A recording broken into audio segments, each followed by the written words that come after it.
More than 30 tornadoes have struck the southern United States, killing at least 7 people in Alabama and Georgia. Powerful winds blew the roof off this hospital in the town of Moulton. The tornadoes tossed cars and ripped out trees across the two states. Officials are still searching for bodies in ruined buildings, and the full extent of the damage is being assessed. States of emergency have been declared by the governors of Alabama and Georgia. And this is the damage in the town of Selma. The historic downtown area is in ruins after a large tornado cut a path across it. Residents are under curfew orders due to toppled buildings and other hazards.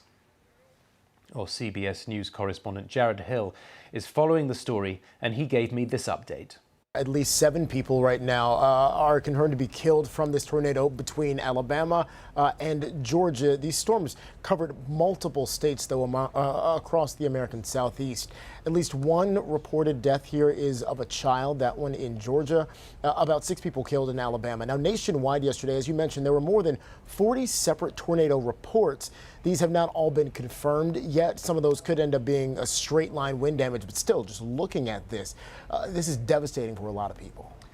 Devastating too for many suffering from blackouts and more bad weather forecasts. So what's likely to happen next? So at this point, it's going to be a lot of damage assessment. As you were mentioning, there are still some of the concerns about some of these buildings being unstable after the incredible tornadoes that came through yesterday. And so assessing the safety and security of some of these buildings, as well as the damage, and then doing the really difficult work of seeing if there are any other fatalities in relation to these storms, any people who may have been trapped in homes or cars in these storms, and we just don't know about their whereabouts at this point. The roots of this are from a powerful storm system creating more than 30 tornadoes. How unusual is this? So at this time of year, according to meteorologists, the southeast is typically pretty dry, which is not something that would fuel this type of weather at this point of year. So this is something that does not happen very often at all.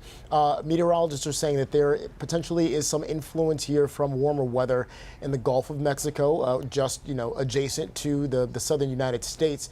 There's some question around whether the warming weather is the result of climate change, which potentially would have then fueled these storms. But this is not something that the South typically sees, especially not this time of year. Usually we would see these types of reports in the summertime, not in January.